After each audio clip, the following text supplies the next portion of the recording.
Revenge ছবিটা star cineplex কিন্তু আমার খুব ভালো যেতেছে। আমি যতটুকু শুনতে পারছি এখন নতুন একজন প্রডিউসার আছে, সে নাকি স্টার সিনেপ্লেক্স নাকি সে গেম করে, তার ছবি রিলিজ হলে অন্য ছবি যদি চলে সেই ছবি নাকি নামায় দেয়। এটা আমি জানছি এই মাসখানেক আগে এই ঘটনা, এবং তার কারণে এইবার অন্তরাত্মা যেটা সাকিবের ছবি যেটা নামায় ফেললো স্টার প্লাসে 2 দিন চলার পরে, যে গেমটা তার সাথে হয়েছে অন্তরাত্মার সাথে হয়েছে, সেই গেমটা আমার সাথেই হয়েছে। যেখানে সাকিবের ছবি 2 দিন চলার পরে নামায় দেয়, তো সেখানে রিভেঞ্জ তো কিছুই না। আপনার যে লাস্ট ছবি, যে ছবিটা ফ্লপ হওয়ার কারণটা কি? রিভেঞ্জ সিনেমাটা স্টার সিনেপ্লেক্সের সপ্তাহ শেষ না হওয়ার আগেই নামিয়ে দেওয়া হয়েছিল। আমি এটা একটু যদি বিস্তারিত বলবেন। আমি আসি, দেখেন রিভেঞ্জ ছবিটা স্টার সিনেপ্লেক্স কিন্তু আমার খুব ভালো যেতেছিল, এবং লাস্ট যেদিন নামায় সেদিনও আমার 6-7টা সিট বাকি ছিল, হাউসফুল ছিল আমার, ঠিক আছে।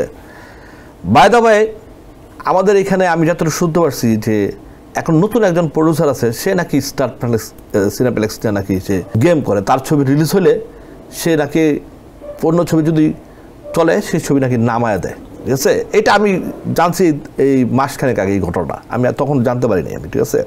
দেখ এটা এখনও পুরোপুরি সে প্রুফটা আমি এখনও পর্যন্ত হাতে পাইনি, এটা যখন হাতে পাবো তখন এটা নিয়ে আমি কথা বলবো। এবং সে তার কারণে এইবার অন্তরাত্মা যেটা সাকিবের ছবি যেটা নামায় ফেললো স্টার প্লাসে 2 দিন চলার পরে, যে গেমটা তার সাথে হয়েছে অন্তরাত্মার সাথে হয়েছে, সেই গেমটা আমার সাথেই হয়েছে। ওই প্রডিউসার ছবি তখনও চলতেছিল ঈদে, এইবার এই প্রডিউসারের ছবি ঈদে আছে। আমি নাম বলতেছি না, হ্যাঁ, বা যারা বোঝার বুঝে নিচ্ছে, কিন্তু সে স্টার সিনেপ্লেক্সে নাকি ছবি নামায় দেয়, যেখানে সাকিবের ছবি 2 দিন চলার পরে নামায় দেয়, তো সেখানে রিভেঞ্জ তো কিছুই না।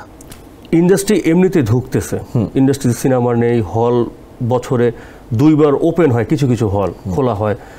তো এই যে ইন্টারনাল যে পলিটিক্স, এই পলিটিক্স যারা করেন তাদের বিরুদ্ধে কি আপনাদের কোনো ব্যবস্থা? সমস্যাটা পিছন থেকে আপনি মনে করেন সামনে পড়লে তো কিছু বলা যায় বা সামনে করলে ধরা যায়, সেটা পিছন থেকে যদি আপনাকে পলিটিক্স করে তখন তো আপনি জানতে পারতেন। যেমন আমি সেই রোজার ঈদের খবর আমি পেয়েছি এই 1 মাস আগে, যে এই আপনাকে যখন বললো যে ভাই আপনি এই ভদ্রলোকটা আপনাকে এই রিভেঞ্জটা নামার জন্য এই ঘটনা ঘটাইছে, অন্তরাত্মা নামার পরে এই ঘটনা ঘটাইছে, ঠিক আছে।